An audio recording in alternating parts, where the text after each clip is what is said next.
आज leader of opposition और हम जैसे शिक्षकों को अगर पेपर लीक पे ऐसे इवेंट करने पड़ रहे हैं तो आप सोचिए पेपर लीक कितना बड़ा उद्योग है। और आप कहते हैं आवाज उठाना गलत है। आज मैंने बहुत हिम्मत की, जब मैं यहाँ आ रहा था तो तमाम टीचरों ने मुझे कहा कि आप लीडर ऑफ अपोजिशन के साथ देखेंगे। ये कैसा डर है? मैं इस डर को भी तोड़ने आया हूं कि हम सब मिलकर के अगर देश हित की बात होगी, पेपर लीक की बात होगी, तो हम ये आवाज उठाएंगे। और बगावत किसको करनी है? ये हक की लड़ाई है तुमसे, और ये हम हक लेकर रहेंगे। आज आपने बात सिस्टम की क्या है सिस्टम? जो पेपर बना रहे हैं, जो पेपर पहुंचा रहे हैं, जिनकी निगरानी में पेपर हो रहा है और उसके बाद लीक हो जा रहा है, ये सभी तो सिस्टम है। और आप कह रहे हैं सिस्टम फेल हो गया। कहने का मतलब है कि तुम जिन लोगों को जिम्मेदारी दे रहे हो वो जिम्मेदारी ठीक से निभा नहीं रहे, और तुम क्या कह देते हो? सिस्टम फेल हो गया। रेल अच्छी दौड़ रही है तो सरकार को श्रेय चाहिए। सब कुछ everything in this country is happening good in the नेतृत्व of प्रधानमंत्री। लेकिन जब प्रॉब्लम आ जाएगी सिस्टम जिम्मेदार है। तब सिस्टम क्यों? 22 लोगों ने आत्महत्या कर दी। क्या देश के प्रधानमंत्री, शिक्षा मंत्री की संवेदना नहीं थी? इस पे नहीं आनी चाहिए थी? ये दर्द देश के लोगों का नहीं है? इन कैमरों से पता चल रहा है कि कैमरा हर जगह पहुंच रहा है, पेपर लीक नहीं पकड़ पा रहे आप। यानी आप जहां चाहते हैं वहां आपका कैमरा पहुंच जाता है, और जहां नहीं चाहते अब आप कह रहे हैं रीनीट करा तो लिया। ये तो वही बात हो गई, एक चोर 10 साल में 80 चोरी करता है। एक बार अपने उससे चोरी किया हुआ धन छीन लिया, बस काम खत्म हो गया। ये कैसा न्याय है साहब? एक इंसान को भूख सिर्फ रोटी की नहीं है, उसकी पूरी आगे आने वाली पीढ़ी इस पेपर लीक से प्रभावित होगी। मैं ये मानता था, राहुल जी आपके सामने कह रही हूं कि my PM is very visionary. ये कैसा विजन था कि हम नकली डॉक्टर बना रहे हैं, हम नकली इंजीनियर बना रहे हैं, और फिर हम आगे आने वाले 10 साल पे इस पे चर्चा कर रहे होंगे फला पुट टूट गया, और ऐसा होना शुरू हो गया है। ये क्यों हो रहा है? क्योंकि हम पेपर लीक नहीं रोक पाए।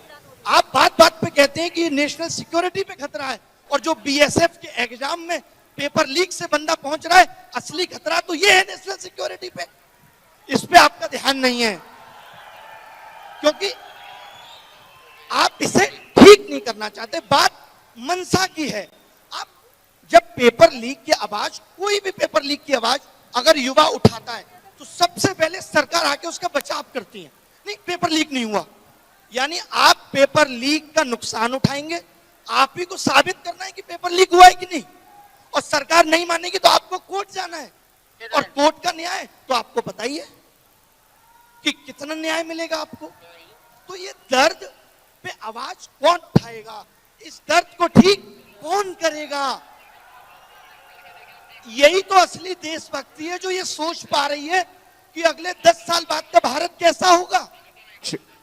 हमें आपने बहुत सपने दिखा लिए, अब 2047 के विकसित भारत का सपना हम सब पूरा करेंगे। कैसे?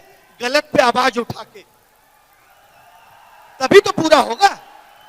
वरना आजकल बहुत रील आती है सोशल मीडिया पे, एक गंदा सा कमरा होगा, रील आएगी, एआई साफ करके तुरंत डेवलप कर देता है। वरना 2047 में हम लोग रील में देखेंगे भारत क्या है, पूरे भारत को 30 सेकंड में डेवलप कर देगी।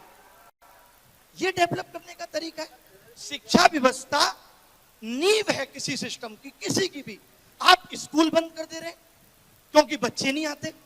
भाई आपने क्यों नहीं सोचा बच्चे क्यों नहीं आते? आपके बड़े बड़े नेता अगर प्राइवेट स्कूलों का उद्घाटन बैक टू बैक करेंगे तो सरकारी स्कूलों से बच्चों का भरोसा कैसे जगेगा? सरकारी, सोचिए वो भारत जो आज विश्व गुरु बनने की बात कर रहा है, जिसका डंका देश में, वर्ल्ड में बज रहा है, उसके यहां सरकारी स्कूलों में लड़कियों के लिए टॉयलेट नहीं है। जिस शिक्षा मंत्री को शिक्षा के अंदर इनोवेशन डालना था, स्किल डालना था, सीएजी की रिपोर्ट कहती है कि प्रधानमंत्री विकास कौशल योजना में 10,000 करोड़ का घोटाला हुआ है। आप सोचिए, स्किल डालोगे न्यू एजुकेशन पॉलिसी लाए आप, ठंडे बस्ते में पड़ी है, कितनी इंप्लीमेंट कर ली? आपको तो फुर्सत ही नहीं है कि कभी आप बता सकें कि इंप्लीमेंट हुई कितनी है। आपने कहा हम कॉमन एंट्रेंस टेस्ट लाएंगे। मैं कुछ एक आंकड़े राहुल जी आपके सामने बताना चाहता हूं। आपने भी कुछ पेपर भारत में अगर दिए हो या आप लोगों ने दिए हो, तो आज से 10 साल पहले नोटिफिकेशन आता है। जब भी कोई एग्जाम निकलेगा नोटिफिकेशन में क्या होना चाहिए? अगर आप चैट जीपीटी से भी पूछेंगे तो वो बताएगा फॉर्म भरने की last date, form fees, exam tier 1 कब होगा, टीयर 2 कब होगा, ये होना चाहिए। पता है इनके नोटिफिकेशन में आजकल क्या मिलता है? 20 दिन है, जल्दी से फॉर्म फीस इतनी देके भर दो। ये एग्जाम की डेट देना भूल गए नोटिफिकेशन में। और ये पता है क्या देते हैं? ये कहते हैं पेपर तो हम तुम्हारा 100 रुपए में करा लेंगे, लेकिन जब कोई गलत सवाल हो और आप बताने आओ तो 250 रुपए लाना पर क्वेश्चन। दिस इज कॉल्ड असली पेपर लीक उद्योग चल रहा है भारत में। ऐसे ही एनटीए 500 करोड़ रुपए 4 साल में नहीं कमा ले रही। ये एजेंसियां हम जैसे आप जैसे लोगों से पैसा वसूलने के लिए बनाई गई थी। आप पैसा वसूलने के लिए एग्जाम करा रहे हैं, या आप भारत का भविष्य सुनहरा कर रहे थे? आपने ध्यान नहीं दिया। नीट जैसे एग्जाम में, नीट का एग्जाम कितना बड़ा एग्जाम है, क्या उसमें गलत सवाल ना हो इसकी जिम्मेदारी सरकार नहीं ले सकती? ये कहते हैं ये गलत सवाल पे 250 रुपए लेंगे आपसे, गलती तुम करो और पैसा हम देंगे तुम्हारी गलती सुधारने का। और फिर लोग कहते हैं शिक्षा मंत्री की क्या गलती है, सिस्टम में कमी है, शिक्षा मंत्री ने पेपर लीक नहीं किया।